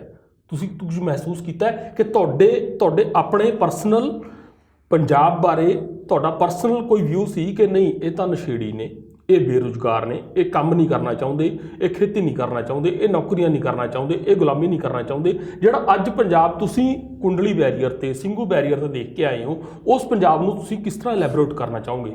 ਅੱਜ ਜੋ ਮੈਂ ਪੰਜਾਬ ਦੇਖਿਆ ਹੈ ਸਿੰਘੂ ਬਾਰਡਰ ਦੇ ਉੱਤੇ ਔਰ ਜਿੰਨੇ ਵੀ ਪੰਜਾਬ ਦੇ ਧਰਨਿਆਂ ਦੇ ਉੱਤੇ ਮੈਂ ਯੂਥ ਦੇਖਿਆ ਹੈ, ਸਾਡੇ ਪੰਜਾਬ ਨੂੰ ਉੜਤਾ ਪੰਜਾਬ ਦੀ ਐਗਜ਼ਾਮਪਲ ਦੇ ਕੇ ਫਿਲਮਾਂ ਬਣਾਈਆਂ ਗਈਆਂ ਨੇ ਬਾਲੀਵੁੱਡ ਦੇ ਵਿੱਚ, ਔਰ ਇਹ ਇੱਕ ਬਹੁਤ ਵੱਡਾ ਜਵਾਬ ਹੈ ਪੂਰੇ ਆਲ ਓਵਰ ਬਾਲੀਵੁੱਡ ਨੂੰ ਜਾਂ ਫਿਰ ਆਲ ਓਵਰ ਇੰਡੀਆ ਨੂੰ ਕਿ ਸਾਡਾ ਪੰਜਾਬ ਦਾ ਯੂਥ ਇਸ ਟਾਈਮ 'ਤੇ ਪੂਰਾ ਇਕਜੁੱਟ ਹੋ ਕੇ, ਇਕੱਠਾ ਹੋ ਕੇ ਸਾਡੇ ਬਜ਼ੁਰਗਾਂ ਦੇ ਨਾਲ ਆਪਣੀ ਹੱਕ ਦੀ ਲੜਾਈ ਵਾਸਤੇ ਸਾਰੇ ਬਾਰਡਰਸ ਦੇ ਉੱਤੇ ਹੈਗੇ ਨੇ। ਕਿਉਂਕਿ ਹਰ ਜਗ੍ਹਾ ਦੇ ਉੱਤੇ ਅਸੀਂ ਦੇਖਦੇ ਹਾਂ ਟਰੈਕਟਰਾਂ ਦੇ ਉੱਤੇ ਯੂਥ ਹੈ ਔਰ ਜਾ ਕੇ ਨਾਅਰੇ ਲਾ ਰਹੇ ਨੇ ਕਿਸਾਨ ਯੂਨੀਅਨ ਜ਼ਿੰਦਾਬਾਦ, ਕਿਉਂਕਿ ਉਹਨਾਂ ਨੂੰ ਆਪਣੇ ਹੱਕਾਂ ਬਾਰੇ ਜਾਗਰੂਕਤਾ ਹੈ ਔਰ ਉਹਨਾਂ ਨੂੰ ਆਪਣੇ ਬਿੱਲ ਬਾਰੇ ਨੌਲੇਜ ਹੈ। ਇਹ ਸਭ ਤੋਂ ਵੱਡੀ ਜਿੱਤ ਹੈ ਸਾਡੇ ਵਾਸਤੇ, ਸਾਡੇ ਪੰਜਾਬ ਵਾਸਤੇ, ਕਿ ਅੱਜ ਸਾਡੇ ਘਰ ਦੇ ਵਿੱਚ ਜਿੱਥੇ ਵੀ ਅਸੀਂ ਜਾਈਏ ਚੁੱਲ੍ਹੇ ਦੇ ਉੱਤੇ ਗੱਲ ਹੁੰਦੀ ਹੈ ਸਾਡੇ ਖੇਤੀ ਬਿੱਲਾਂ ਬਾਰੇ, ਔਰ ਸਾਡੇ ਯੂਥ ਨੂੰ ਤਿੰਨੇ ਬਿੱਲਾਂ ਬਾਰੇ ਪੂਰੀ ਨੌਲੇਜ ਹੈ। ਸੋਨੀਆ, ਮੈਂ ਜਿਹੜਾ ਹੁਣ ਸਵਾਲ ਤੁਹਾਨੂੰ ਪੁੱਛਣ ਜਾ ਰਿਹਾ, ਹੋ ਸਕਦਾ ਕਿ ਤੁਹਾਨੂੰ ਉਹ ਸਵਾਲ ਮੇਰਾ ਜਿਹੜਾ ਡਿਸਟਰਬ ਕਰ ਦੇਵੇ ਕਿ ਪੰਜਾਬ ਦੀ ਜਿਹੜੀ ਵੀ ਲੜਾਈ ਹੁੰਦੀ ਹੈ ਉਸ ਨੂੰ ਗੋਲੀ ਦੀ ਲੜਾਈ ਕਹਿ ਦਿੱਤਾ ਜਾਂਦਾ, ਜਦ ਕਿ ਪੰਜਾਬ ਰੋਟੀ ਦੀ ਲੜਾਈ ਲੜਦੇ ਆ, ਪੰਜਾਬ ਪਾਣੀ ਦੀ ਲੜਾਈ ਲੜਦੇ ਆ, ਪੰਜਾਬ ਆਪਣੇ ਹੱਕਾਂ ਦੀ ਲੜਾਈ ਲੜਦਾ ਹਮੇਸ਼ਾ। ਪੰਜਾਬ ਨੇ ਕਦੇ ਵੀ ਗੋਲੀ ਦੀ ਲੜਾਈ, ਖਾਸ ਕਰ ਆਜ਼ਾਦੀ ਤੋਂ ਬਾਅਦ ਦੇ ਪੰਜਾਬ ਨੇ ਕਦੇ ਨਹੀਂ ਲੜੀ। ਜਿਸ ਗੋਲੀ ਦੀ ਲੜਾਈ ਵਾਰ-ਵਾਰ ਪੰਜਾਬ ਦੇ ਮੱਥੇ ਤੇ ਲਾਈ ਜਾਂਦੀ ਹੈ, ਉਸ ਗੋਲੀ ਦੀ ਲੜਾਈ 'ਚੋਂ ਤੁਹਾਡਾ ਪਰਿਵਾਰ ਲੰਘਿਆ ਹੈ, ਤੁਹਾਡੇ ਪਿਤਾ ਜੀ ਨੇ ਗੋਲੀ ਖਾਧੀ ਹੈ। ਮੇਰੇ ਖਿਆਲ 'ਚ ਸਾਰੇ ਦਰਸ਼ਕ ਚਾਹਣਗੇ ਜਾਣਨਾ ਕਿ ਇਨ ਬਰੀਫ ਕਿ ਉਹ ਕੀ ਸਟੋਰੀ ਸੀ ਤੁਹਾਡੇ ਪਰਿਵਾਰ ਦੀ। ਵੇਖੋ ਜੀ, ਮੇਰੇ ਫਾਦਰ ਸਾਹਿਬ, ਇੱਕ ਪਹਿਲਾਂ ਮੈਂ ਦੁਬਾਰਾ ਮਾਫੀ ਚਾਹੁੰਦਾ ਕਿ ਕੀ ਗੋਲੀ ਦੀ ਲੜਾਈ ਚਾਹੀਦੀ ਹੈ ਪੰਜਾਬ ਨੂੰ? ਦੇਖੋ ਨਹੀਂ, ਸਾਡੇ ਪੰਜਾਬ ਨੂੰ ਗੋਲੀ ਦੀ ਲੜਾਈ ਬਿਲਕੁਲ ਨਹੀਂ ਚਾਹੀਦੀ। ਮੈਂ ਨਹੀਂ ਚਾਹੁੰਦੀ ਕਿ ਜਿਵੇਂ ਮੈਂ ਆਪਣਾ ਬਚਪਨ ਹੁਣ ਤੱਕ ਆਪਣੇ ਪਿਤਾ ਤੋਂ ਬਗੈਰ ਬਿਤਾਇਆ ਹੈ ਔਰ ਕੱਢਿਆ ਆ, ਹੈ ਨਾ, ਕੋਈ ਵੀ ਬੱਚੇ ਨੂੰ ਇਹੋ ਜਿਹਾ ਟਾਈਮ ਫੇਸ ਕਰਨਾ ਪਵੇ ਔਰ ਕਿਸੇ ਦੀ ਵੀ ਬੇਟੀ ਨੂੰ ਇਹੋ ਜਿਹਾ ਟਾਈਮ ਫੇਸ ਕਰਨਾ ਪਵੇ। ਕਿਉਂਕਿ ਮੈਂ ਆਪਣੇ ਬਾਰੇ ਦੱਸਦੀ ਹਾਂ ਕਿ ਮੇਰੇ ਫਾਦਰ ਸਾਹਿਬ ਕਮਿਊਨਿਸਟ ਲੀਡਰ ਸੀਗੇ, ਸਰਦਾਰ ਬਲਦੇਵ ਸਿੰਘ ਮਾਨ ਜੀ, ਸਾਰੇ ਜਾਣਦੇ ਆ ਜੀ। ਉਹਨਾਂ ਨੇ ਆਪਣੀ ਸਾਰੀ ਜ਼ਿੰਦਗੀ ਕਿਸਾਨਾਂ ਵਾਸਤੇ ਦੇ ਦਿੱਤੀ, ਕਿਸਾਨ ਯੂਨੀਅਨ ਲੀਡਰ ਸੀਗੇ, ਆਪਣੇ ਮਜ਼ਦੂਰਾਂ ਦੇ ਹੱਕਾਂ ਵਾਸਤੇ ਲੜਦੇ ਸੀਗੇ। ਔਰ ਸਪੈਸ਼ਲੀ ਜਦੋਂ ਹਿੰਦੂ ਸਿੱਖਾਂ ਦੇ ਵਿੱਚ ਵਿਤਕਰਾ ਕੀਤਾ ਜਾਂਦਾ ਸੀਗਾ, ਉਦੋਂ ਹਮੇਸ਼ਾ ਉਹ ਕਹਿੰਦੇ ਸੀਗੇ ਕਿ ਸਾਨੂੰ ਇੱਕ ਚੰਗੇ ਇਨਸਾਨ ਬਣ ਕੇ ਦੇਖਣਾ ਚਾਹੀਦਾ ਹੈ, ਰਿਲੀਜਨ ਨੂੰ ਪਿੱਛੇ ਰੱਖ ਕੇ ਉਸ ਤੋਂ ਉੱਤੇ ਉੱਠ ਕੇ ਗੱਲ ਕਰਨੀ ਚਾਹੀਦੀ ਹੈ। ਸੋ ਮੈਂ ਆਪਣੇ ਪਿਤਾ ਨੂੰ 16 ਦਿਨ ਦੀ ਸੀਗੀ ਜਦੋਂ ਮੇਰੇ ਡੈਡ ਨੂੰ ਟੈਰਰਿਸਟ ਨੇ ਮਾਰ ਦਿੱਤਾ ਸੀ। ਤੁਸੀਂ ਸਿਰਫ 16 ਦਿਨ ਦੇ ਸੀ ਜਦੋਂ ਤੁਹਾਡੇ ਪਿਤਾ ਜੀ ਨੂੰ ਗੋਲੀ ਮਾਰ ਦਿੱਤੀ ਗਈ? ਚਲੋ ਗੋਲੀ ਜਿਹਨੇ ਮਰਜ਼ੀ ਮਾਰੀ ਆ, ਪਰ ਗੋਲੀ ਮਾਰ ਦਿੱਤੀ ਗਈ ਤੇ ਤੁਸੀਂ ਆਪਣੇ ਪਿਤਾ ਜੀ ਨੂੰ ਨਹੀਂ ਦੇਖਿਆ? ਜੀ, ਮੈਂ ਆਪਣੇ ਪਿਤਾ ਜੀ ਨੂੰ ਨਹੀਂ ਦੇਖਿਆ। ਗੋਲੀ ਦੀ ਲੜਾਈ ਇੰਨੀ ਘਾਤਕ ਹੁੰਦੀ ਹੈ, ਗੋਲੀ ਦੀ ਲੜਾਈ ਮਤਲਬ? ਜੀ, ਮੈਂ ਆਪਣੇ ਪਿਤਾ ਨੂੰ ਨਹੀਂ ਦੇਖਿਆ ਔਰ ਮੇਰੇ ਮੰਮਾ ਉਸ ਟਾਈਮ 'ਤੇ ਸਿਰਫ 19 ਸਾਲਾਂ ਦੇ ਸੀਗੇ ਔਰ ਮੇਰੇ ਮੰਮਾ ਦਾ ਹਜੇ 2 ਸਾਲ ਹੋਏ ਸੀਗੇ ਵਿਆਹ ਨੂੰ। ਔਰ ਮੇਰਾ ਜਨਮ ਉੱਤਰਾਖੰਡ ਯੂਪੀ ਦੇ ਵਿੱਚ ਮੇਰੀ ਨਾਨੀ ਦੇ ਘਰੇ ਹੋਇਆ ਹੈ। ਮੇਰੇ ਡੈਡ ਨੂੰ ਬੇਟੀ ਚਾਹੀਦੀ ਸੀਗੀ, ਉਹਨਾਂ ਨੇ ਮੈਨੂੰ ਦੇਖਣ ਆਉਣਾ ਸੀਗਾ, ਉਸ ਤੋਂ ਪਹਿਲਾਂ ਹੀ ਉਹਨਾਂ ਨੂੰ ਮਤਲਬ ਟੈਰਰਿਸਟ ਨੇ ਮਾਰਤਾ ਸੀਗਾ। ਸੋ ਮੇਰੇ ਡੈਡ ਨੇ ਮੈਨੂੰ ਨਹੀਂ ਦੇਖਿਆ, ਮੈਂ ਉਹਨਾਂ ਨੂੰ ਨਹੀਂ ਦੇਖਿਆ। ਸੋ ਬਟ ਉਹਨਾਂ ਨੂੰ ਪਤਾ ਸੀਗਾ ਕਿਤੇ ਨਾ ਕਿਤੇ ਕਿ ਉਹਨਾਂ ਨੂੰ ਆਪਣੀ ਜਾਨ ਦੇਣੀ ਪੈ ਸਕਦੀ ਹੈ, ਇਸ ਕਰਕੇ ਉਹਨਾਂ ਨੇ ਮੇਰੇ ਵਾਸਤੇ ਇੱਕ ਚਿੱਠੀ ਲਿਖੀ ਸੀਗੀ ਜਿਹਦੇ ਵਿੱਚ ਉਹਨਾਂ ਨੇ ਆਪਣੇ ਅਸੂਲ, ਆਪਣੇ ਪ੍ਰਿੰਸੀਪਲਸ ਲਿਖੇ ਸੀਗੇ ਕਿ ਉਹਨਾਂ ਨੂੰ ਲੱਗਦਾ ਸੀਗਾ ਕਿ ਮੈਂ ਜੋ ਮੇਰੇ ਕੋਲ ਨਹੀਂ ਹੋਣਗੇ, ਉਸ ਚਿੱਠੀ ਦੇ ਆਧਾਰ ਦੇ ਉੱਤੇ ਮੈਂ ਆਪਣੀ ਜ਼ਿੰਦਗੀ ਉਸਾਰੂੰਗੀ ਜਾਊਂਗੀ। ਔਰ ਉਹੋ ਹੀ ਚਿੱਠੀ ਮੇਰੇ ਵਾਸਤੇ ਸਾਰੀ ਜ਼ਿੰਦਗੀ ਮੈਂ ਉਹ ਪੜ੍ਹ ਕੇ ਔਰ ਉਹਨਾਂ ਦੇ ਰੂਲਸ, ਉਹਨਾਂ ਦੇ ਪ੍ਰਿੰਸੀਪਲਸ, ਉਹਨਾਂ ਦੇ ਵੈਲਿਊਜ਼ ਲੈ ਕੇ ਚੱਲੂੰਗੀ। ਔਰ ਉਹਦੇ ਵਿੱਚ ਸਭ ਤੋਂ ਵਧੀਆ ਜਿਹੜੀ ਗੱਲ ਮੇਰੇ ਡੈਡ ਨੇ ਇਹੀ ਕਹੀ ਸੀਗੀ ਕਿ ਮੇਰੀ ਜਿਹੜੀ ਅਧੂਰੀ ਲੜਾਈ ਹੈ ਮੇਰੇ ਲੋਕਾਂ ਵਾਸਤੇ, ਮੇਰੇ ਕਿਸਾਨਾਂ ਵਾਸਤੇ, ਮੇਰੇ ਮਜ਼ਦੂਰਾਂ ਵਾਸਤੇ, ਉਹ ਤੂੰ ਪੂਰੀ ਕਰਨੀ ਹੈ। ਔਰ ਕਦੀ ਵੀ ਇਹਨਾਂ ਵੰਡਾਂ ਦੇ ਵਿੱਚ ਵੰਡੀ ਨਾ ਜਾਈ, ਨਾ ਸਿੱਖ ਬਣੀ, ਨਾ ਹਿੰਦੂ ਬਣੀ, ਨਾ ਮੁਸਲਮਾਨ ਬਣੀ। ਇਸ ਤੋਂ ਉੱਠ ਕੇ ਸਭ ਤੋਂ ਪਹਿਲੋਂ ਇੱਕ ਇਨਸਾਨ ਬਣਨ ਦੀ ਕੋਸ਼ਿਸ਼ ਕਰੀ, ਆਪਣੇ ਅੰਦਰੋਂ ਕਦੀ ਵੀ ਇਨਸਾਨੀਅਤ ਖਤਮ ਨਾ ਹੋਣ ਦੇਈ। ਸੋ ਮੈਂ ਜਿੰਨਾ ਵੀ ਆਪਣੇ ਡੈਡ ਦੀ ਚਿੱਠੀ ਨੂੰ ਪੜ੍ਹਦੀ ਹਾਂ, ਔਰ ਮੇਰੇ ਮੰਮਾ ਨੇ ਕਦੀ ਦੂਜਾ ਵਿਆਹ ਨਹੀਂ ਕਰਾਇਆ, ਉਹਨਾਂ ਨੇ ਮੇਰੇ ਡੈਡ ਨੂੰ ਪ੍ਰੋਮਿਸ ਕੀਤਾ ਸੀਗਾ ਔਰ ਮੈਨੂੰ ਉਸੇ ਤਰੀਕੇ ਦੇ ਨਾਲ ਉਹਨਾਂ ਨੇ ਬਚਪਨ ਤੋਂ ਲੈ ਕੇ ਹੁਣ ਤੱਕ ਵੱਡਿਆਂ ਕੀਤਾ। ਮੈਨੂੰ ਭਾਵੇਂ ਬਚਪਨ 'ਚ ਦੇਸ਼ ਭਗਤ ਯਾਦਗਾਰ ਹਾਲ ਲੈ ਕੇ ਜਾਂਦੇ ਸੀਗੇ, ਗਦਰੀ ਬਾਬਿਆਂ ਦੇ ਮੇਲਿਆਂ ਦੇ ਵਿੱਚ ਮੈਂ ਗਈ ਹਾਂ, ਕਿਸਾਨ ਜਿਹੜੇ ਧਰਨੇ ਹੁੰਦੇ ਨੇ ਮੈਂ ਬਚਪਨ ਤੋਂ ਦੇਖੇ ਨੇ। ਔਰ ਮੇਰੇ ਫਾਦਰ ਸਾਹਿਬ ਦੀ ਹਰ ਸਾਲ ਬਰਸੀ ਮਨਾਈ ਜਾਂਦੀ ਸੀਗੀ, ਉੱਥੇ ਭਾਈ ਮੰਨਾ ਸਿੰਘ ਦੀਆਂ ਬੇਟੀਆਂ ਤੇ ਉਹ ਪਲੇ ਕਰਦੇ ਸੀਗੇ ਆ ਕੇ ਸੋਸ਼ਲ ਕਨਸੈਪਟਸ ਦੇ ਉੱਤੇ। ਸੋ ਮੇਰਾ ਬਚਪਨ ਇਨਕਲਾਬੀ ਬਚਪਨ ਰਿਹਾ ਹੈ।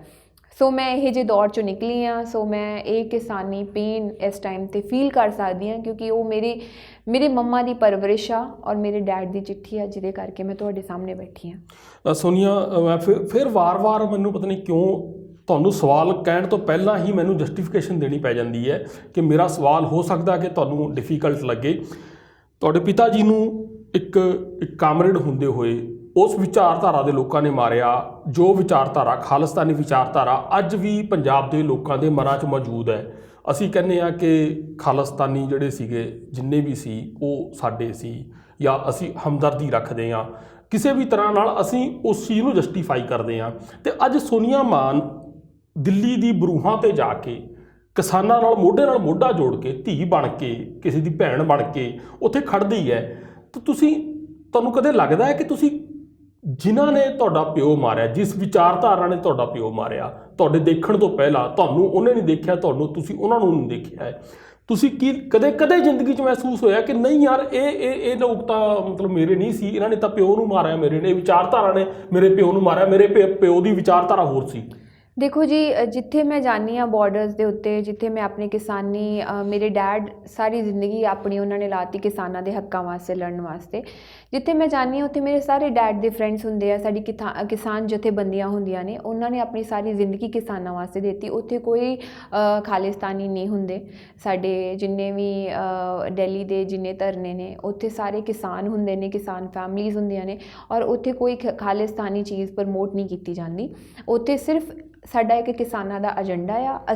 ਸਾਡੇ ਜਿਹੜੇ ਬਿੱਲ ਹੈ, ਸਾਡੀ ਇਹੀ ਮੰਗ ਹੈ ਕਿ ਉਹ ਸਾਡੇ ਕਿਸਾਨਾਂ ਵਾਸਤੇ ਸਹੀ ਨਹੀਂ ਗੇ, ਉਹਨਾਂ ਨੂੰ ਵਾਪਸ ਲਿਆ ਜਾਵੇ। ਔਰ ਸਾਡੇ ਪੰਜਾਬ ਦੇ ਵਿੱਚ ਕੰਟਰੈਕਟ ਫਾਰਮਿੰਗ ਜਾਂ APMC ਐਕਟ ਜਾਂ ਫਿਰ ਜਮਾਬੰਦੀ ਜਮਾਖੋਰੀ ਦੇ ਐਕਟਸ ਨਹੀਂ ਪਾਸ ਹੋਣੇ ਚਾਹੀਦੇ, ਔਰ MSP ਤੋਂ ਥੱਲੇ ਰੇਟ ਸਾਡੀ ਫਸਲ ਨਹੀਂ ਵਿਕਣੀ ਚਾਹੀਦੀ। ਇਹ ਸਾਡੀਆਂ ਮੰਗਾਂ ਨੇ ਜੋ ਕਿ ਮੇਰੇ ਫਾਦਰ ਸਾਹਿਬ ਵੀ ਕਿਸਾਨਾਂ ਵਾਸਤੇ ਲੜਦੇ ਸੀਗੇ, ਔਰ ਜੋ ਸਾਡੀਆਂ ਕਿਸਾਨ ਜਥੇਬੰਦੀਆਂ ਲੜ ਰਹੀਆਂ ਨੇ ਇਸ ਟਾਈਮ 'ਤੇ, ਔਰ ਜਿਹਦੇ ਵਿੱਚ ਕਮਿਊਨਿਸਟ ਵੀ ਸੀਗੇ, ਕਮਿਊਨਿਸਟ ਵੀ ਹੈਗੇ ਨੇ। ਔਰ ਅਸੀਂ ਆਪਣੀ ਇੱਕ ਲੜਾਈ ਇਸ ਤਰੀਕੇ ਨਾਲ ਲੜ ਰਹੇ ਹਾਂ, ਔਰ ਇਹਦੇ ਵਿੱਚ ਕੋਈ ਵੀ ਖਾਲਿਸਤਾਨੀ ਮੂਵਮੈਂਟ ਨਹੀਂ ਗੀ, ਇਹਦੇ ਵਿੱਚ ਕੋਈ ਇਹੋ ਜਿਹਾ ਕੁਛ ਨਹੀਂ ਗਾ। ਇਹ ਬਹੁਤ ਹੀ ਸਾਫ਼ ਮੂਵਮੈਂਟ ਹੈ ਕਿਸਾਨਾਂ ਦੀ। ਬਿਲਕੁਲ, ਇਹ ਕਿਸਾਨਾਂ ਦੀ ਮੂਵਮੈਂਟ ਹੈ। ਇਹ ਸਵਾਲ ਦਾ ਜੋ ਜਵਾਬ ਸੋਨੀਆ ਮਾਨ ਉਹਨਾਂ ਨੇ ਦਿੱਤਾ ਹੈ, ਇਹ ਮੇਰੇ ਖਿਆਲ 'ਚ ਸਾਨੂੰ ਹਰ ਪੰਜਾਬੀ ਨੂੰ ਆਪਣੇ ਜ਼ਿਹਨ 'ਚ ਬਿਠਾਉਣਾ ਜ਼ਰੂਰੀ ਹੈ ਕਿ ਜਿਹੜੀ ਸਾਡੀ ਮੂਵਮੈਂਟ ਹੁੰਦੀ ਹੈ ਉਹ ਪੰਜਾਬੀਆਂ ਦੀ ਮੂਵਮੈਂਟ ਹੁੰਦੀ ਹੈ। ਇਹਨੂੰ ਮੈਂ ਨਹੀਂ ਕਹਿ ਰਿਹਾ ਕਿ ਖਾਲਿਸਤਾਨ, ਦੇਖੋ ਕੁਝ ਗੱਲਾਂ ਸਿੱਧੇ ਤੌਰ 'ਤੇ ਕੀਤੀਆਂ ਜਾਂਦੀਆਂ ਹੁੰਦੀਆਂ ਨੇ, ਪਰ ਸਿੱਧੇ ਤੌਰ 'ਤੇ ਗੱਲ ਕਹਿਣੀ ਜ਼ਿਆਦਾ ਚੰਗੀ ਹੁੰਦੀ ਹੈ ਕਿ ਖਾਲਿਸਤਾਨੀ ਕਹਿ ਕੇ ਜਾਂ ਕਿਸੇ ਹੋਰ ਵੰਨਗੀ 'ਚ ਲੈ ਕੇ ਕਿਸੇ ਵੀ ਚੀਜ਼ ਨੂੰ ਦੂਜਾ ਰੂਪ ਦੇ ਕੇ ਉਹਦਾ ਜਿਹੜਾ ਰਸਤਾ, ਉਹ ਸੰਘਰਸ਼ ਦਾ ਰੂਪ ਹੈ, ਉਹ ਭਟਕਾ ਦਿੱਤਾ ਜਾਂਦਾ ਹੈ। ਇਹ ਬੜੀ ਖੂਬਸੂਰਤ ਗੱਲ, ਇੱਕ ਅਸੀਂ ਨੋਨ ਕੰਟਰੋਵਰਸ਼ੀਅਲ ਮਤਲਬ ਕਿ ਮੈਂ ਇਸ ਕਰਕੇ ਕਹਿ ਰਿਹਾ ਕਿ ਬਤੌਰ ਪੱਤਰਕਾਰ ਮੈਂ ਕੰਟਰੋਵਰਸ਼ੀਅਲ ਹੋ ਸਕਦਾ ਹੈ ਕਿ ਮੇਰੀ ਵਿਚਾਰਧਾਰਾ ਕਿਸੇ ਉਸ ਪਾਸੇ ਨਾਲ ਜੁੜ ਸਕਦੀ ਹੈ, ਕਿਸੇ ਲੇਖਕ ਦੀ ਜੁੜ ਸਕਦੀ ਹੈ। ਇੱਕ ਕਲਾਕਾਰ ਦੀ ਵਿਚਾਰਧਾਰਾ ਬਹੁਤ ਘੱਟ ਹੁੰਦਾ ਹੈ ਕਿ ਉਹ ਕਿਸੇ ਪਾਸੇ ਜਾਂਦੀ ਹੋਵੇ। ਕਲਾਕਾਰ ਨਿਰਲੇਪ ਹੁੰਦਾ ਹਮੇਸ਼ਾ। ਇਹ ਸੋਨੀਆ ਉਹਨਾਂ ਨਾਲ ਮੈਂ ਨਿੱਜੀ ਤੌਰ 'ਤੇ ਵੀ ਜਾਣਦਾ, ਅਸੀਂ ਇਹ ਇੰਟਰਵਿਊ ਕਰਕੇ ਉੱਠ ਵੀ ਜਾਵਾਂਗੇ ਤੇ ਇਹਨਾਂ ਨੇ ਇਹ ਸਾਰੀਆਂ ਗੱਲਾਂ ਭੁੱਲ ਜਾਣੀਆਂ ਨੇ, ਕਿਉਂ ਇਹ ਕਲਾਕਾਰ ਦੇ ਆਪਣੇ ਅੰਦਰ ਜ਼ਿਹਨ ਦੇ ਵਿੱਚ ਜਿਹੜੀ ਉਹਦੀ ਅੰਦਰ ਕਲਾਕਾਰੀ ਬਸੀ ਹੁੰਦੀ ਹੈ, ਉਸ ਕਲਾਕਾਰੀ ਦਾ ਇਹੀ ਇੱਕ ਰੂਪ ਹੁੰਦਾ ਹੈ ਕਿ ਉਸਨੇ ਅਨਿੱਖੜ ਹੋ ਕੇ ਸਿਰਫ ਸਹੀ ਰਾਹ ਦੇ ਵਿੱਚ ਚੱਲਦੇ ਹੋਏ ਸਹੀ ਸੰਘਰਸ਼ ਦੇ ਵਿੱਚ ਆਪਣਾ ਯੋਗਦਾਨ ਪਾਉਣਾ ਹੁੰਦਾ। ਅਤੇ ਇਹ ਯੋਗਦਾਨ ਪਾਉਣਾ ਹੀ ਅੱਜ ਲੋੜੀਂਦਾ ਹੈ, ਨਾ ਕਿ ਆਪ ਕਿਸੇ ਨੂੰ ਕਾਮਰੇਡ ਕਹਿ ਕੇ, ਨਾ ਕਿਸੇ ਨੂੰ ਖਾਲਿਸਤਾਨੀ ਕਹਿ ਕੇ। ਅਤੇ ਜੋ ਕੁਝ ਸੋਨੀਆ, ਤੁਸੀਂ ਕਿੰਨੀ ਵਾਰੀ ਦਿੱਲੀ ਜਾ ਕੇ ਆਏ ਹੋ? ਵੇਖੋ ਜੀ, ਮੈਂ ਪਹਿਲੇ ਦਿਨ ਤੋਂ ਜਦੋਂ ਤੋਂ ਕਿਸਾਨੀ ਧਰਨੇ ਸਾਡੇ ਸ਼ੁਰੂ ਹੋਏ ਸੀਗੇ ਸਾਡੇ ਸੜਕਾਂ ਦੇ ਉੱਤੇ, ਸਾਡਾ ਸਾਰਾ ਪੂਰਾ ਪੰਜਾਬ ਸਾਡੇ ਪਿੰਡਾਂ ਦੇ ਲੈਵਲ ਤੋਂ ਜਿਵੇਂ ਜਿੱਥੇ ਜਿੱਥੇ ਧਰਨੇ ਸੀਗੇ ਮੈਂ ਉੱਥੇ ਜਾ ਰਹੀ ਹਾਂ। ਜਿੰਨੇ ਟਾਈਮ ਸਾਡੀ ਮੀਟਿੰਗ ਰੱਖੀ ਗਈ, ਭਾਵੇਂ ਮੈਂ ਪਿਛਲੇ 6 ਮਹੀਨੇ ਤੋਂ ਆ ਕੇ ਕੋਵਿਡ ਦੇ ਜਦੋਂ ਲੋਕਡਾਊਨ ਹੋ ਗਿਆ ਸੀਗਾ ਉਦੋਂ ਤੋਂ ਮੈਂ ਪੰਜਾਬ ਦੇ ਵਿੱਚ ਹਾਂ, ਔਰ ਜਦੋਂ ਸਾਡੇ ਧਰਨੇ ਸ਼ੁਰੂ ਹੋਏ ਉਦੋਂ ਤੋਂ ਮੈਂ ਸਾਰੇ ਧਰਨਿਆਂ ਦੇ ਉੱਤੇ ਜਾ ਰਹੀ ਹਾਂ। ਔਰ ਇੱਥੇ ਦਿੱਲੀ ਵੀ ਮੈਂ 2 ਦਿਨ ਬਾਅਦ ਮੈਂ ਦਿੱਲੀ ਜਾ ਕੇ ਆਉਂਦੀ ਹਾਂ, ਫਿਰ ਵਾਪਸ ਆ ਜਾਈਦਾ ਕਿ ਉੱਥੇ ਰਹਿਣ ਦੀ ਕੋਈ ਜਗ੍ਹਾ ਨਹੀਂ ਹੁੰਦੀ, ਤੁਸੀਂ ਵਾਪਸ ਆ ਜਾਂਦੇ ਹੋ। ਹੁਣ ਫਿਰ ਜਾਵਾਂਗੇ ਔਰ ਲਗਾਤਾਰ ਸਾਨੂੰ ਇਹੀ ਹੈ ਵੀ ਅਸੀਂ ਜਿੰਨਾ ਵੀ ਸਾਡਾ ਯੂਥ ਹੈ ਹਮੇਸ਼ਾ ਨਾਲ ਜੋੜ ਕੇ ਰੱਖੀਏ, ਹਮੇਸ਼ਾ ਸਾਡੇ ਕਲਾਕਾਰ ਜਿੰਨੇ ਵੀ ਆ ਸਾਡੇ ਯੂਥ ਆਈਕਨਸ ਨੇ ਸਾਡੇ ਪੰਜਾਬ ਦੇ ਉੱਤੇ ਜਾ ਕੇ ਸਾਡੀ ਮੂਵਮੈਂਟ ਨੂੰ ਸਟਰੋਂਗ ਕਰਦੇ ਰਹਿਣ, ਸਾਡੇ ਕਿਸਾਨਾਂ ਨੂੰ ਸਟਰੋਂਗ ਕਰਦੇ ਰਹਿਣ। ਸਾਡੇ ਬਾਪੂ ਜੀ ਹੁਣੇ ਇੰਨੇ ਠੰਡ ਦੇ ਵਿੱਚ ਟਰਾਲੀਆਂ ਦੇ ਵਿੱਚ ਬੈਠੇ ਆ, ਸਾਨੂੰ ਬਹੁਤ ਦੁੱਖ ਲੱਗਦਾ ਹੈ। ਸੁਨੀਆ, ਥੋੜਾ ਜਿਹਾ ਸਮਾਂ ਵੈਸੇ ਜ਼ਿਆਦਾ ਹੋ ਗਿਆ ਮੇਰੇ ਪ੍ਰੋਗਰਾਮ ਦਾ, ਪਰ ਮੈਂ ਇੱਕ ਸਵਾਲ ਦਾ ਜਵਾਬ ਜ਼ਰੂਰ ਤੁਹਾਡੇ ਤੋਂ ਲੈਣਾ ਹੈ। ਤੁਸੀਂ ਦਿੱਲੀ ਜਾ ਕੇ ਆਏ ਹੋ, ਮੈਨੂੰ ਤਾਂ ਪਤਾ ਹੈ ਕਿ ਤੁਹਾਨੂੰ ਮੋਟਰਸਾਈਕਲ ਤੇ ਬਿਠਾ ਕੇ ਲਿਜਾਇਆ ਗਿਆ ਕਿ ਜੋ ਬਿਹੇਵੀਅਰ ਹੈ ਪੰਜਾਬ ਦੇ ਨੌਜਵਾਨ ਨੂੰ ਕਿਹਾ ਜਾਂਦਾ ਹੈ ਕਿ ਜੀ ਇਹ ਤਾਂ ਜੀ ਇਹਦੇ ਕਰੈਕਟਰ ਦੇ ਉੱਤੇ ਸਵਾਲ ਉੱਠਦੇ ਨੇ। ਬੜਾ ਪੰਜਾਬ ਦਾ ਨੌਜਵਾਨ ਕੀ ਹਰਿਆਣੇ ਦਾ ਨੌਜਵਾਨ ਵੀ ਸਾਰੇ ਨੌਜਵਾਨ ਨੇ, ਤੁਸੀਂ ਕਿਸ ਤਰ੍ਹਾਂ ਉਸ ਬਿਹੇਵੀਅਰ ਨੂੰ, ਇੱਕ ਮਰਦ ਬਿਹੇਵੀਅਰ ਨੂੰ, ਇੱਕ ਪੰਜਾਬੀ ਮਰਦ ਬਿਹੇਵੀਅਰ ਨੂੰ ਕਿਸ ਤਰ੍ਹਾਂ ਉੱਥੇ ਦੇਖਿਆ ਹੈ? ਤੁਸੀਂ ਭੀੜ ਦੇ ਵਿੱਚ ਵੀ ਰਹੇ ਹੋ, ਮੈਂ ਸਿੱਧੀ ਤੌਰ 'ਤੇ ਸਿੱਧੇ ਸਵਾਲ ਕਰਨਾ ਪਸੰਦ ਕਰਦਾ ਹਾਂ। ਭੀੜਾਂ ਦੇ ਵਿੱਚ ਔਰਤਾਂ ਨਾਲ ਬਹੁਤ ਬੁਰੀ ਤਰ੍ਹਾਂ ਨਾਲ ਬਿਹੇਵੀਅਰ ਹੁੰਦੇ ਨੇ, ਮਿਸਬਿਹੇਵੀਅਰ ਹੁੰਦੇ ਨੇ। ਈਵਨ ਜਦੋਂ ਕਿਤੇ ਕਨਵੇ ਕਰਨਾ ਹੁੰਦਾ, ਕਦੇ ਟਰੈਕਟਰ 'ਤੇ ਬੈਠ ਕੇ ਮੋਟਰਸਾਈਕਲ 'ਤੇ ਬੈਠ ਕੇ ਜਾਣਾ ਹੁੰਦਾ ਤੇ ਉੱਥੋਂ ਮਹਿਸੂਸ ਕਰ ਸਕਦੀ ਹੈ ਔਰਤ, ਤਾਂ ਬੜੀ ਛੇਤੀ ਮਹਿਸੂਸ ਕਰ ਲੈਂਦੀ ਹੈ ਕਿ ਬਿਹੇਵੀਅਰ ਕੀ ਹੋ ਰਿਹਾ, ਕੀ ਉੱਥੇ ਕਿਸ ਤਰ੍ਹਾਂ ਦਾ ਬਿਹੇਵੀਅਰ ਹੈ ਇੱਕ ਮਰਦ ਦਾ, ਚਾਹੇ ਉਹ ਸੰਘਰਸ਼ੀਲ ਮਰਦ ਹੈ। ਉੱਥੇ ਬਹੁਤ ਹੀ ਜ਼ਿਆਦਾ ਵਧੀਆ ਬਿਹੇਵੀਅਰ ਆ। ਮੈਂ ਐਜ਼ ਅ ਸੈਲੀਬ੍ਰਿਟੀ ਗਈ ਹਾਂ, ਭਾਵੇਂ ਐਜ਼ ਅ ਕਿਸਾਨ ਡਾਟਰ ਗਈ ਹਾਂ, ਔਰ ਭਾਵੇਂ ਆਪਣੇ ਡੈਡ ਦੀ ਬੇਟੀ ਬਣ ਕੇ ਗਈ ਹਾਂ। ਉੱਥੇ ਬਹੁਤ ਹੀ ਸਤਿਕਾਰਯੋਗ ਬਿਹੇਵੀਅਰ ਦਿੱਤਾ ਹੈ। ਔਰ ਜਿੰਨਾ ਵੀ ਯੂਥ ਹੈ ਸਾਡੇ ਪੰਜਾਬ ਦਾ, ਉਹਨਾਂ ਨੇ ਮੈਨੂੰ ਕਦੀ ਉੱਥੇ, ਭਾਵੇਂ ਉਹ ਮੇਰੇ ਨਾਲ ਫੋਟੋ ਖਿਚਾਉਣ ਵਾਸਤੇ ਆਏ ਨੇ, ਬਟ ਉਹਨਾਂ ਨੇ ਇੱਕ ਕਲਾਕਾਰ ਪੱਖ ਦੇ ਨਾਲ ਸੋਨੀਆ ਮਾਨ ਨੂੰ ਉੱਥੇ ਨਹੀਂ ਦੇਖਿਆ। ਉਹਨਾਂ ਨੇ ਇੱਕ ਕਿਸਾਨ ਦੀ ਬੇਟੀ ਵੇਖ ਕੇ ਮੈਨੂੰ ਉੱਥੇ ਸਵਾਗਤ ਕੀਤਾ ਹੈ। ਔਰ ਮੈਨੂੰ ਜਿਹੜੇ ਵੀ ਜਿੰਨਾ ਵੀ ਯੂਥ ਉੱਤੇ ਮਿਲਿਆ, ਹੱਥ ਜੋੜ ਕੇ ਉਹਨਾਂ ਨੇ ਮੇਰੇ ਅੱਗੇ ਹੱਥ ਜੋੜ ਕੇ ਮੈਨੂੰ ਸਤਿ ਸ਼੍ਰੀ ਅਕਾਲ ਬੁਲਾਈ ਹੈ, ਔਰ ਮੈਨੂੰ ਭੈਣੇ ਕਹਿ ਕੇ ਬੁਲਾਇਆ ਹੈ। ਔਰ ਮੇਰੇ ਕਿਸੇ ਵੀ ਬੋਲ ਦੇ ਉੱਤੇ, ਚਾਹੇ ਮੈਂ ਪ੍ਰੈਸ ਮੀਟ ਕਰ ਰਹੀ ਹਾਂ, ਚਾਹੇ ਮੈਂ ਕੁਛ ਬੋਲ ਰਹੀ ਹਾਂ, ਉੱਥੇ ਕਲੈਪਿੰਗ ਕੀਤੀ ਹੈ ਔਰ ਕਿਸਾਨ ਯੂਨੀਅਨ ਜ਼ਿੰਦਾਬਾਦ ਦੇ ਨਾਅਰੇ ਲਾਏ ਨੇ। ਔਰ ਜਿੱਥੇ ਵੀ ਅਸੀਂ ਨਾਕਿਆਂ ਦੇ ਉੱਤੇ ਵੀ ਗਏ ਹਾਂ, ਪੁਲਿਸ ਨੇ ਵੀ ਹੱਥ ਜੋੜ ਕੇ ਰਿਸਪੈਕਟ ਦਿੱਤੀ ਹੈ। ਮੈਂ ਸੋਚਦੀ ਹਾਂ ਵੀ ਜਿੰਨੀ ਰਿਸਪੈਕਟ ਮੈਂ ਇਸ ਕਿਸਾਨ ਅੰਦੋਲਨ ਦੇ ਵਿੱਚ ਪਾਈ ਹੈ, ਇਸ ਤੋਂ ਪਹਿਲਾਂ ਭਾਵੇਂ ਮੈਂ ਕਰੀਅਰ ਲਾਈਨ ਦੇ ਵਿੱਚ ਸੀਗੀ, ਮੈਨੂੰ ਇਸ ਤਰੀਕੇ ਦੀ ਇੱਜ਼ਤ ਹੱਥ ਜੋੜ ਕੇ ਹਰ ਜਗ੍ਹਾ ਦੇ ਉੱਤੇ ਮੈਨੂੰ ਯੂਥ ਖੜਿਆ ਹੈ ਸਾਡੇ ਪੰਜਾਬ ਦਾ, ਹਰਿਆਣੇ ਦਾ, ਸਾਰੇ ਕਿਤੇ ਉਹਨਾਂ ਨੇ ਸੋਨੀਆ ਮਾਨ ਅੱਛਾ ਭੈਣੇ, ਅੱਛਾ ਤੁਸੀਂ ਆਏ, ਮਤਲਬ ਬਹੁਤ ਹੀ ਆਦਰ ਮਾਨ ਸਤਿਕਾਰ ਦਿੱਤਾ। ਭਾਵੇਂ ਕਿ ਉੱਥੇ ਇੰਨੀ ਜ਼ਿਆਦਾ ਭੀੜ ਹੈ। ਸੋਚੋ ਮੈਂ ਇਕੱਲੀ ਗਈ ਸੀਗੀ, ਮੈਨੂੰ ਇਕੱਲੀ ਮੋਟਰਸਾਈਕਲ 'ਤੇ ਬਿਠਾ ਕੇ ਦਰਸ਼ਨ ਜੀ ਦੇ ਨਾਲ ਉੱਥੇ ਛੱਡਿਆ। ਉਸ ਤੋਂ ਬਾਅਦ ਮੈਨੂੰ ਭੀੜ ਦੇ ਵਿੱਚੋਂ ਖੁਦ, ਮੈਂ ਕਿਸੇ ਨੂੰ ਬੁਲਾਇਆ ਨਹੀਂ, ਐਵੇਂ ਹੱਥ ਫੜ ਕੇ ਕਿ ਸਾਡੀ ਭੈਣ ਨੂੰ ਧੱਕਾ ਨਾ ਲੱਗ ਜੇ, ਖੁਦ ਮੈਨੂੰ ਸਟੇਜ ਤੱਕ ਛੱਡ ਕੇ ਆਏ ਨੇ, ਖੁਦ ਲੈ ਕੇ ਆਏ ਨੇ। ਸੋ ਇੰਨਾ ਜਿਹੜਾ ਸਤਿਕਾਰ ਮਾਨ ਜਿਹੜਾ ਸਾਡੇ ਪੰਜਾਬ ਦੇ ਯੂਥ ਦੇ ਵਿੱਚ, ਹਰਿਆਣਾ ਦੇ ਯੂਥ ਦੇ ਵਿੱਚ ਹੈ ਕਿ ਜੋ ਸਾਨੂੰ ਰਿਸਪੈਕਟ ਦਿੰਦੇ ਨੇ, ਮਤਲਬ ਸਲੂਟ ਕਰਨ ਲਾਇਕ ਹੈ ਜੀ। ਬਿਲਕੁਲ ਸਲੂਟ ਹੈ ਸੋਨੀਆ, ਤੁਹਾਨੂੰ ਵੀ ਸਲੂਟ ਹੈ। ਤੇ ਦੋਸਤੋ, ਜੋ ਤੁਸੀਂ ਸੰਘਰਸ਼ ਕਰ ਰਹੇ ਹੋ ਤੁਹਾਨੂੰ ਵੀ ਸਲੂਟ ਹੈ, ਤੇ ਜੋ ਦਰਸ਼ਕ ਵੇਖ ਕੇ ਕਨੈਕਟ ਹੋ ਰਹੇ ਨੇ ਇਸ ਗੱਲ ਨਾਲ, ਉਹਨਾਂ ਨੂੰ ਉਸ ਤੋਂ ਵੱਧ ਸਲੂਟ ਹੈ। ਬਹੁਤ ਸ਼ੁਕਰੀਆ, thank you very much. Thank you. ਸਤਿ ਸ਼੍ਰੀ ਅਕਾਲ ਜੀ, ਮੈਂ ਨਿਰਮਲ ਮਾਨ, ਪੂਰਾ ਡੈਟ ਸੈਟਲਮੈਂਟ ਤੋਂ। ਇਹ ਤੁਸੀਂ ਵੀਡੀਓ ਦੇਖ ਰਹੇ ਸੀ ਟੀਵੀ ਪੰਜਾਬ ਦੇ ਉੱਤੇ। ਇਹੋ ਜਿਹੇ ਹੋਰ ਜਾਣਕਾਰੀ ਭਰਪੂਰ ਵੀਡੀਓ ਦੇਖਣ ਵਾਸਤੇ ਟੀਵੀ ਪੰਜਾਬ ਦੇ ਚੈਨਲ ਨੂੰ ਸਬਸਕ੍ਰਾਈਬ ਕਰੋ ਤੇ ਨਾਲ ਹੇਠ ਦਿੱਤੇ ਹੋਏ ਬੈਲ ਆਈਕਨ ਦੇ ਬਟਨ ਦਬਾਓ। ਸਤਿ ਸ਼੍ਰੀ ਅਕਾਲ।